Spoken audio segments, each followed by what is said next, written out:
Baiklah teman-teman mahasiswa, pada kesempatan ini saya ingin membicarakan tentang konsep governance ya. Jadi meskipun teman-teman atau kita semua sudah sering mendengar tentang konsep ini, tetapi masih banyak yang belum memahami, karena teori dari governance ini sudah ada di dalam diri kita pelajari berkali-kali, tetapi dalam praktiknya belum bisa dilakukan dengan sempurna. Padahal dalam praktik-praktik tradisional, konsep-konsep governance ini atau tata kelola yang melibatkan governance ini sudah berlaku. Nah, misalnya kalau kita bicara tentang desa adat yang sudah kita kenal ratusan tahun yang lalu, itu sebenarnya sudah mempraktekkan tentang governance ya. Misalnya dia bagaimana melakukan komunikasi dengan berbagai stakeholder, baik dari kalangan anggota desa adatnya, kemudian tokoh-tokoh masyarakat, kemudian juga lembaga-lembaga yang dinaunginya ya, seperti suku duke, kemudian ada juga subak yang berada di lingkungan daripada desa adat, kemudian juga dengan pemerintah daerah ya, bahkan swasta yang sejak dulu atau para pelaku ekonomi sejak dulu membangkitkan dari kelompok-kelompok desa adat maupun subak yang tradisional ini untuk bangkit secara ekonomi misalnya. Ya, sebenarnya konsep ini sudah kita berjalan di dalam masyarakat, tetapi belumlah menghasilkan sesuatu manfaat yang diharapkan dari teori governance ini. Nah, kita akan coba untuk membahas tentang konsep governance ini. Yang pertama dari bukunya Rewansyah ya, bahwa governance ini merupakan seni kepemimpinan yang berkaitan dengan rezim politik ya. Jadi para pemegang kekuasaan di situ ya, bagaimana dia bisa mengelola secara baik wilayah atau yang menjadi kewenangan daripada seorang rezim politik. Yang kedua, melihat dari proses di mana otoritas digunakan dalam pengelolaan ekonomi dan sumber daya sebuah negara. Jadi ada satu dari pihak kepemimpinan itu adalah terkait dengan kewenangan yang dia punya. Kemudian yang kedua adalah sumber daya yang bisa dikelola dari kewenangan itu ya. Kemudian yang ketiga adalah kapasitas pemerintah dalam merancang dan memformulasikan serta mengimplementasikan kebijakan publik serta melaksanakan fungsi-fungsi pemerintahan.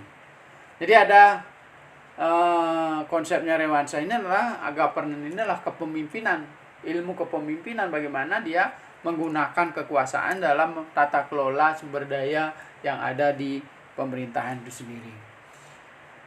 Berdasarkan dari 3 dimensi tersebut ya, dapat dirinci lagi menjadi 4 kriteria kalau diterapkan dengan tata kelola pemerintahan yang baik.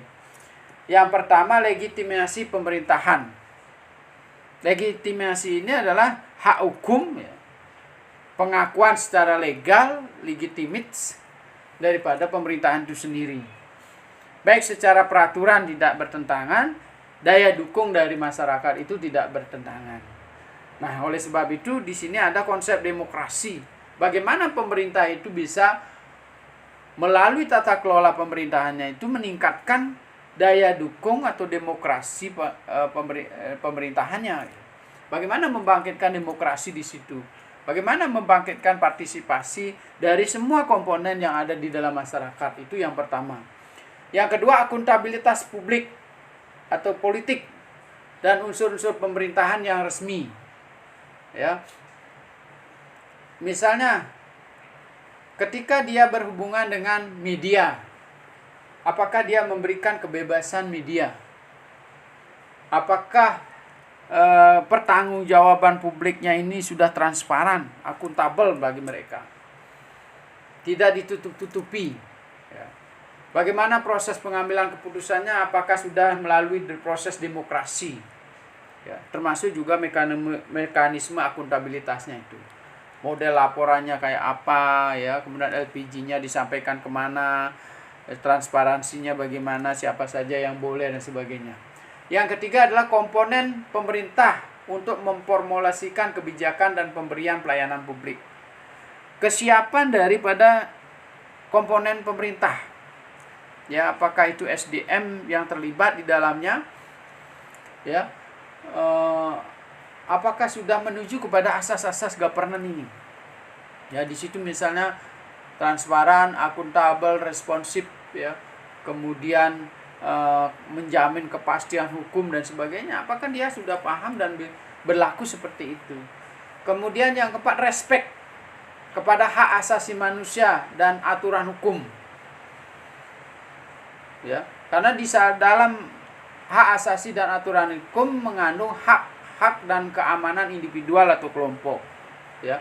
Kemudian mengandung juga kerangka kerja kegiatan ekonomi, sosial, politik yang berkaitan dengan partisipasi masyarakat. Nah, apakah keempat hal ini sudah tercermin di dalam sistem tata kelola pemerintahan kita? Kalau sudah, berarti sudah governance gitu, meskipun pelaksanaannya belum sempurna. Kemudian apa saja yang harus dirubah di dalam pergeseran dari government ke governance? Bagian penting dari studi pemerintahan dan administrasi publik adalah adanya perubahan paradigma dari government ke governance, dari pemerintah ke pemerintahan, ya. Jadi ada 3 hal yang perlu kita cermati, ya. Yang pertama, adanya pergeseran paradigma pemaknaan fungsi negara, sifat negara dalam ilmu politik dari unitary state ke plural state, ya. Jadi dari berbicara soal manajemen satu pintu ke manajemen demokrasi masyarakat, ya, plural, ya. Semua orang bisa memberi kontribusi terhadap efektivitas pemerintahan, ya. Yang kedua, adanya kesadaran akan pentingnya aktor di luar negara yang juga memiliki kekuasaan seperti swasta, masyarakat sipil. Jadi pemahaman kita, baik itu dari penguasa politik, SDM, kemudian juga aparatur negara, ya, itu memahami bahwa kepemerintahan itu bisa aja tidak hanya diberikan oleh peran maksimal dari pemerintah itu sendiri, tapi bahwa sektor-sektor swasta dan masyarakat itu juga memiliki kekuatan yang tidak kalah pentingnya di dalam meningkatkan kemampuan negara. Yang berikutnya adalah kritik kaum Marxian ini, adanya dominasi ideologi neoliberal dalam kajian politik dan pemerintahan. Jadi sebenarnya governance ini tidak dimungkinkan terjadinya pengkultusan kekuasaan atau hegemoni politik yang dikuasai oleh segelintir orang, ya, dalam hal ini yang mewakili negara. Jadi tidak lagi ada monopoli tentang kekuatan pemerintah. Nah, jadi ideologi governance ini lebih terarah pada new liberal, ya, bahwa pemerintahan itu dipegang oleh beberapa kelompok penting di dalam komponen masyarakat. Nah, kita lihat konsep government. Pemerintah sering dikritik karena sistem hierarki dan hanya fokus kepada taat asas peraturan ketimbang tujuan dari kebijakan atau layanan itu sendiri.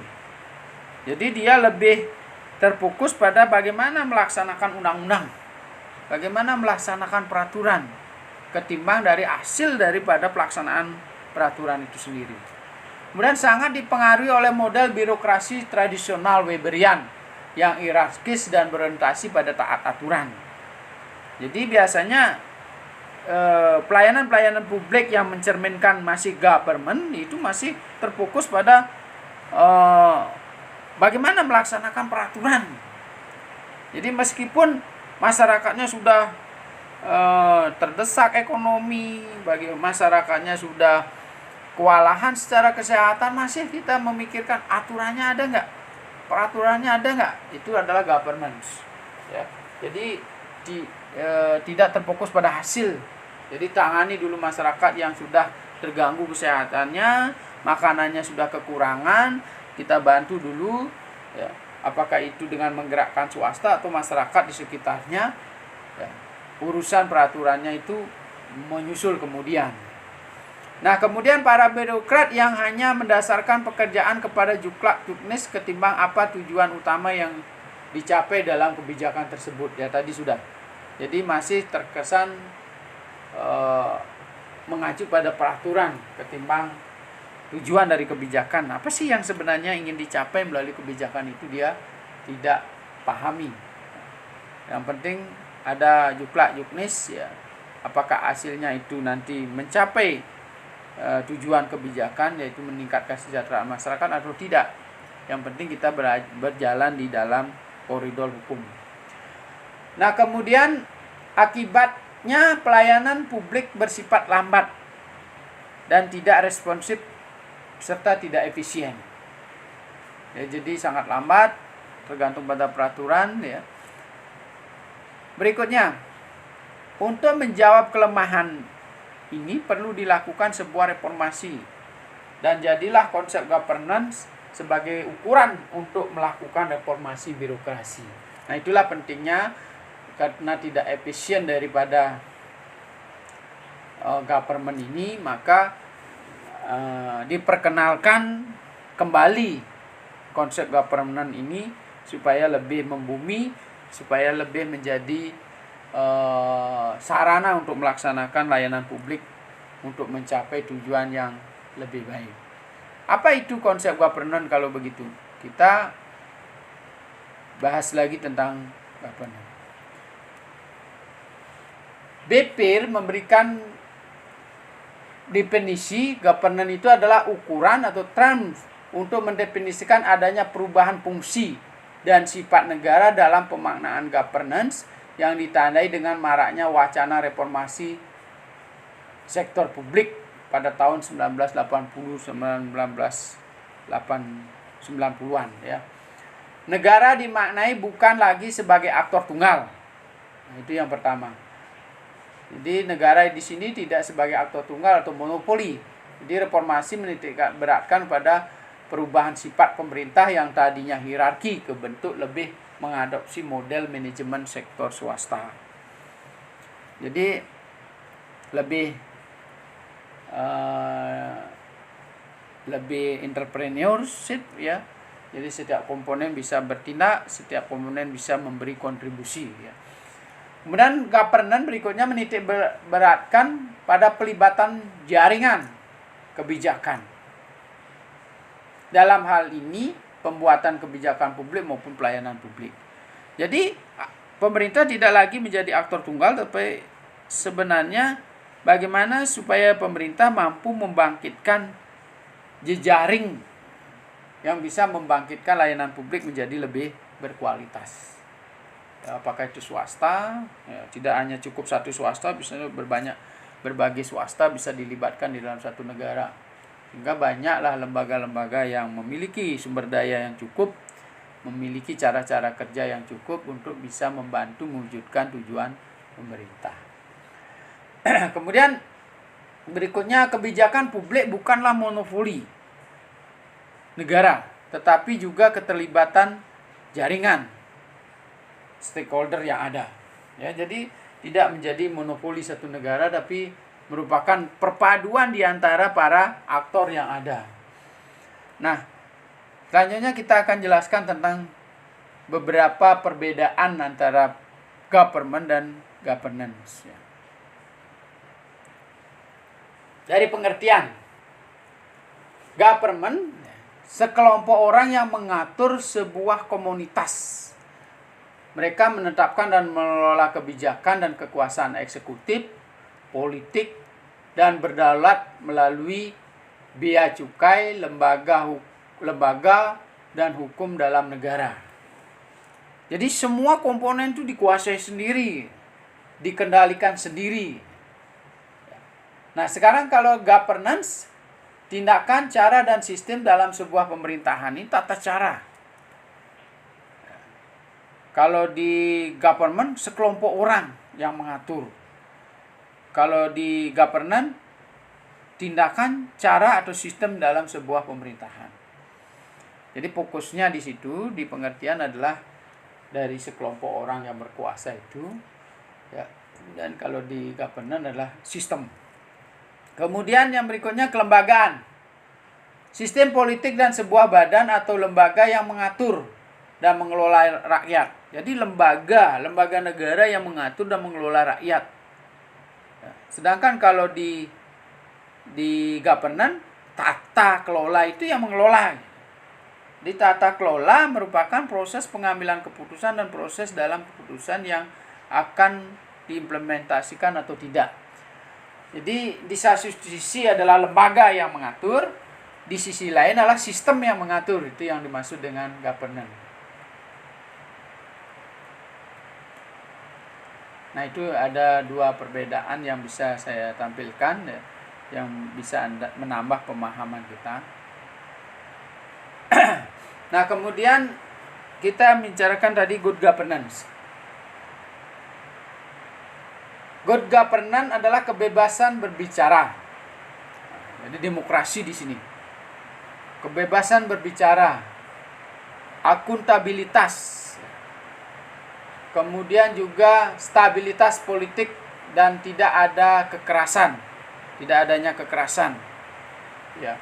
Kemudian efektivitas pemerintah, kualitas pengaturan, dan supremasi hukum serta kontrol korupsi.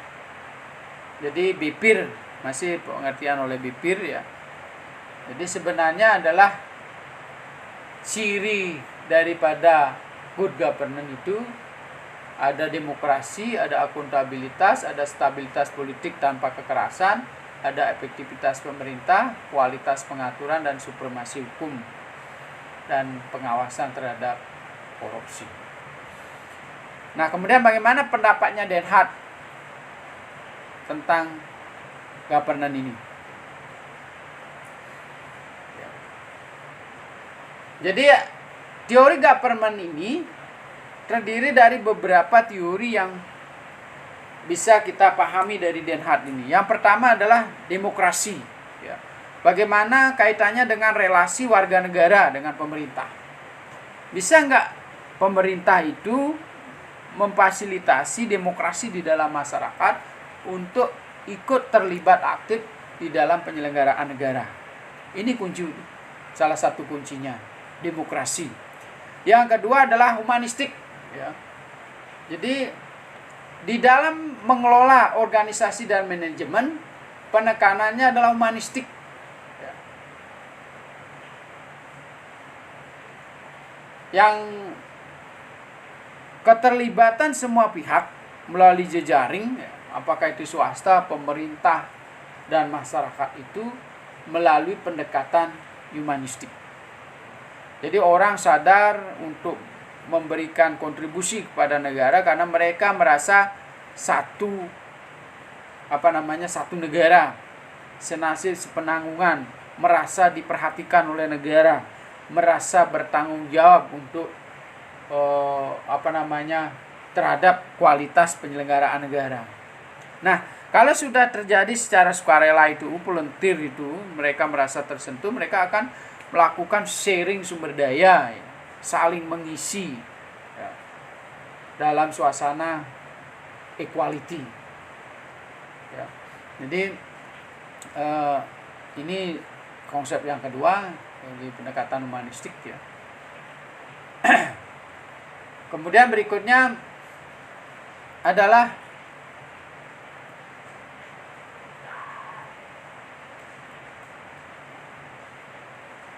berkaitan dengan partisipasi.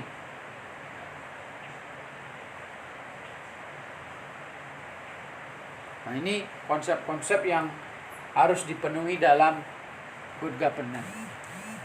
Adanya partisipasi aktif dari seluruh pihak mutlak diperlukan dalam proses pembangunan, mutlak diperlukan dalam proses penyelenggaraan negara, penyelenggarakan layanan publik. Yang kedua, ada aturan hukum yang mengacu pada asas keadilan, mengacu pada kepastian hukum. Kemudian yang ketiga adalah kesetaraan atau inclusiveness. Jadi merasa setara, masyarakat merasa setara yang terlibat, swasta yang terlibat dengan pemerintah tidak merasa dikuasai, merasa setara. Kemudian inklusif, merasa dilibatkan, semua pihak, semua orang bisa terlibat langsung di dalam sistem layanan pemerintah. Kemudian yang berikutnya adalah transparansi. Proses, lembaga, dan informasi dapat diakses secara langsung oleh semua orang dalam suatu masyarakat. Tidak ada yang ditutupi di sini. Jadi semua pihak bisa mengakses layanan pemerintah, mengakses informasi yang diberikan oleh pemerintah maupun swasta.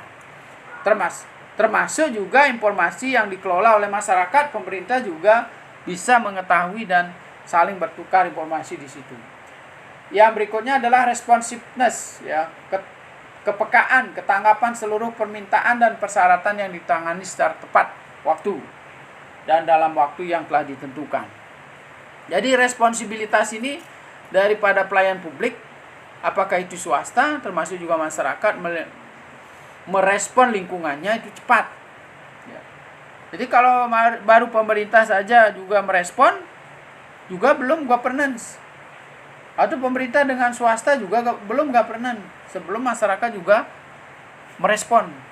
Misalnya masalah sampah, pemerintah sudah menyediakan anggaran, swasta sudah menyediakan tempat-tempat, anggaran juga, terus tata kelola, bahkan di tempat-tempat pembuangan sampah, bak-bak sampah, mesin-mesin pengelola sampah, semua sudah disediakan. Tapi respon masyarakat bagaimana? Ada nggak masyarakat yang mampu memilah sampah? Tidak ada. Berarti good governance ini belum selesai. Jadi semua komponen ini terlibat di situ, di semua sisi, di semua aspek dari tata kelola pemerintahan. Kemudian konsensus dan legitimasi. Jadi melibatkan kolaborasi antar pihak. Jadi kolaborasi, saling mengisi, kedudukannya setara, bukan kompromi. Jadi satu sisi mendapat apa dan sebagainya, jadi atau satu sisi ditekan, kita harus berkompromi dan sebagainya. Tidak, tapi ada kolaborasi di situ. Ada kekuatan yang sama saling mengisi. Nah ini sehingga kekuatan daripada jejaring dari governance ini menjadi sangat terlihat dan cepat. Pemerintah menjadi efektif, swasta juga efektif dalam bekerja, saling bantu-membantu, bahu-membahu, masyarakat juga demikian. Kemudian efektif dan efisien. Jadi tujuannya tercapai, biaya yang dihabiskan tidak banyak, semua komponen bergerak secara otomatis. Yang terakhir adalah akuntabilitas. Segala bentuk tanggung jawab dan pembuatan keputusan di pemerintah, sektor swasta dan organisasi masyarakat sipil kepada publik serta pemangku kepentingan itu diselenggarakan secara bertanggung jawab. Jadi sehingga setiap komponen dari yang terlibat di dalam governance ini menjadi bertanggung jawab dan merasa memiliki. Apa yang menjadi arah dari good governance di sini?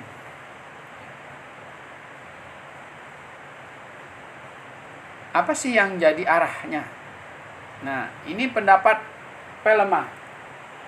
To build relationship with local actor and to including their interest in the change process. Jadi sebenarnya membangun relasi antar aktor-aktor.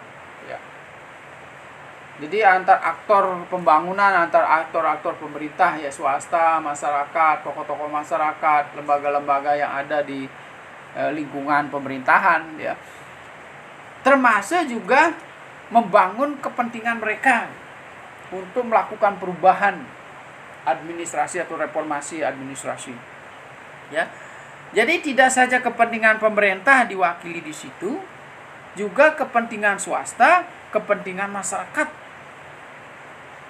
Nah, karena kalau kepentingan masyarakat tidak di-include di dalam kepentingan pemerintah, bagaimana kita bisa mengikutkan mereka berpartisipasi dalam kepentingan mereka tidak terwakili di situ? Jadi sebenarnya kenapa masyarakat tidak serta-merta mengikuti himbauan-himbauan pemerintah? Bisa saja juga mereka merasa tidak berkepentingan atau tidak dilibatkan kepentingannya di dalam sektor-sektor pengambilan keputusan pemerintah ataupun swasta. Nah, inilah yang menimbulkan daya dukung dari masyarakat itu menjadi sangat rendah. Nah, bagaimana ini dicapai? Ada dua cara. Penguatan sipil, jadi masyarakat sipil diperkuat, pengetahuannya ditambah, fasilitasnya diperkuat, kemudian pendidikan dan pengetahuannya ditingkatkan, keterampilannya ditambah, proses demokrasi terus difasilitasi, ya, sehingga ini menjadi apa istilahnya? Jadi kalau penguatan sipil itu kita pendidikannya diperkuat, sarana prasarana, infrastruktur dan sebagainya, perumahan rakyatnya bagaimana, sandang pangannya bagaimana. Yang kedua adalah community building, meningkatkan kapasitas masyarakat. Jadi keterampilan, sumber-sumber pekerjaannya ditingkatkan kapasitasnya. Ya. Jadi kemampuan dalam bekerja, kemampuan mengisi waktu luang, kemampuan di dalam meningkatkan kinerja di dalam sebuah organisasi. Jadi kalau dia misalnya dia di UKM, ya lembaga-lembaga UKM-nya diperkuat. Ya. Kalau dia misalnya di lembaga pemberdayaan masyarakat, lembaga-lembaga pemberdayaan masyarakatnya ini diperkuat. Sehingga akan muncul aktivitas yang memperkuat individu-individu yang ada di dalam masyarakat tersebut. Jadi termasuk juga swasta. Ya. Swasta yang sudah ada diperkuat, jangan malas begitu keluar peraturan baru, swasta yang sudah ada malah gulung tikar. Nah, ini berarti arah governance kita belum sampai di situ. Ya. Jadi begitu ada peraturan baru, masyarakat yang sudah mulai menginjak suatu kegiatan yang mapan dengan peraturan, dengan kebijakan pemerintah yang dibuat bersama-sama, lalu menghasilkan penguatan terhadap lembaga-lembaga yang ada di dalam masyarakat. Nah, itu yang bisa dilihat di dalam masyarakat. Nah, coba kita lihat apa sih itu penguatan sipil. Penguatan sipil memperkuat kapasitas masyarakat untuk membangun civil society yang kuat, independen dan demokratis.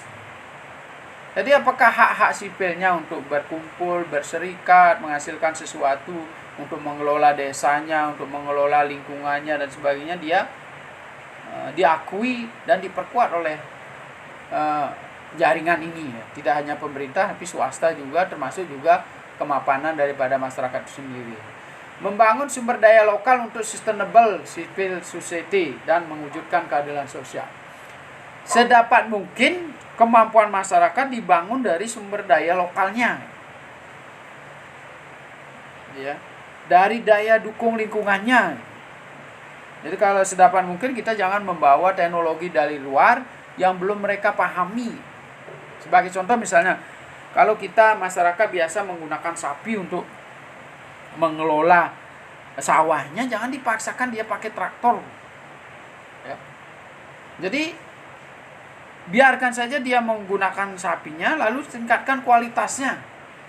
Ya, bagaimana dia supaya punya waktu yang sisa, sehingga nanti bisa memikirkan rekreasi, bagaimana dia memahami alam lingkungannya yang alami dengan sapinya yang semakin baik kualitasnya.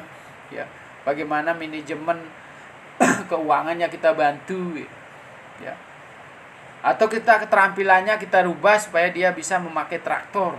Jangan dipaksakan untuk membeli traktor, karena awalnya memang gratis tapi ujung-ujungnya nanti akan keluar biaya. Ya. Jadi masyarakat mungkin punya pemahaman bahwa dengan sapi pupuknya dapat, dia alamnya, tanahnya tidak rusak dan sebagainya, dia sudah memiliki kearifan lokal di situ. Nah, kemudian yang ketiga, mempelajari lebih mendalam budaya masyarakat demokratis yang memelihara hubungan saling percaya, toleran, kebersamaan dan kesetaraan. Ya. Jadi ini bagaimana supaya semakin hari semakin kuat dia di dalam memahami, meningkatkan kapasitas-kapasitas kearifan lokal yang sudah dia miliki. Misalnya asas gotong royongnya bagaimana, ya, kekeluargaannya bagaimana, ini diperkuat ya.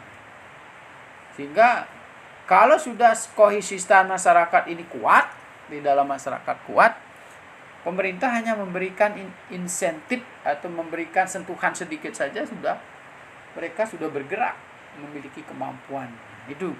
Itu yang disebut penguatan civil society. Dan community building. Yang pertama, penerapan pemanfaatan proses pembelajaran di mana pemerintah dan masyarakat dapat belajar. Jadi learning proses, pemerintah mempelajari interest atau kepentingan masyarakat, sebaliknya masyarakat juga belajar tentang apa sih yang dibutuhkan daya dukung terhadap pemerintah. Yang kedua, bertujuan untuk membuat sebuah perbedaan nyata dan menempatkan isu-isu real yang harus ditangani oleh jaringan ini, masyarakat, pemerintah maupun swasta. Apa sih yang real yang harus dikerjakan? Misalnya tentang kesehatan, pendidikan, lingkungan, atau pertanian dan sebagainya. Ya. Berfokus pada ketidakmampuan dalam memperoleh dan mendefinisikan isu dan peluang bagi masyarakat. Ya. Jadi mereka sebenarnya sudah punya teknologi untuk menyelesaikan masalah, tapi dia tidak tahu menggunakannya. Yang ini yang disebut dengan a positive asset. Ya. Misalnya dia tanpa menyadari atas asas gotong royong yang membuat dia bertahan selama ini dari krisis ekonomi. Dia tidak menyadari kekeluargaan yang baik, saling bantu-membantu itu ternyata membuat dia kuat meskipun ada krisis ekonomi. Dia tidak menyadari inilah yang perlu dibangun. Hal-hal yang seperti ini yang perlu dihargai. Bagaimana misalnya kalau di Bali itu ada kelompok dadia, suku duka. Sebenarnya ini yang membantu mereka melakukan kegiatan-kegiatan yang mereka tidak mampu tangani sendiri. Tanpa sadar. Ya, tanpa sadar ya, meskipun tidak punya kelompok suku duku, tanpa sadar masyarakat guyup untuk membantu ketika kita melakukan kegiatan pecara, misalnya kita terkena bencana misalnya, kita guyup saling membantu. Tapi ini disadari terus ditingkatkan kualitasnya. Ya. Plus ditambah nanti bagaimana positive asset ini dikembangkan menjadi kekuatan yang luhur dan bisa menjadi panutan seluruh dunia gitu misalnya. Misalnya Trihita Karana ini kan positive asset. Bagaimana kita memahami harmoni hubungan dengan keyakinannya, harmoni dengan sesamanya, Pawongan itu harmoni dengan lingkungannya. Tidak hanya teori. Jadi misalnya harmoni dengan lingkungannya ya kita perhatikan hutannya, bagaimana sungainya, banyak sampah apa tidak, ya. Kemudian lautnya ya terpelihara apa tidak. Ya. Tatuamasi harmoni dengan sesamanya, dengan keluarga, dengan tetangga harmoni, saling mendukung, membentuk suka duka, membentuk kelompok dadia dan sebagainya. Kemudian dengan Tuhannya harmoni. Ya. Bagaimana ibadahnya, bagaimana mengajarkan ke anak-anaknya untuk beribadah setiap saat, setiap hari. Bagaimana juga melaksanakan kewajiban-kewajiban leluhur terkait dengan yadnya dan kewajiban-kewajiban lain. Nah ini sebenarnya yang kita sebut dengan positif aset. Ya. Kemudian yang keempat adalah penekanan pada perbaikan hubungan dan merubah relasi antar pemerintah dengan masyarakat. Jadi tidak lagi ada hegemoni politik, pemerintah adalah penguasa, masyarakat adalah yang dikuasai, tidak. Tapi ada win-win solution, ada kolaborasi, ada pemahaman bahwa masyarakat dan pemerintah ini adalah memiliki satu visi. Sejalan dengan tugas pemerintah, sejalan dengan tugas kepentingan masyarakat, dan sejalan juga dengan usaha-usaha yang dilakukan oleh swasta. Kemudian yang kelima, peningkatan cara-cara yang berbeda dari dampak pencapaian pemerintah dengan sistem lama. Jadi ada perubahan dari pola-pola gaya government ke governance. Menyediakan pendanaan yang membatasi sejumlah inisiatif. Ya. Jadi pemerintah, swasta, termasuk juga masyarakat mendanai program-program yang patut didanai. Jadi mengharapkan seluruh departemen memberi kontribusi langsung dan dalam berbagai jenis dukungan. Nah ini, jadi tidak saja departemen pemerintahan, swasta juga termasuk masyarakat memberikan kontribusi yang cukup terhadap pemerintahan.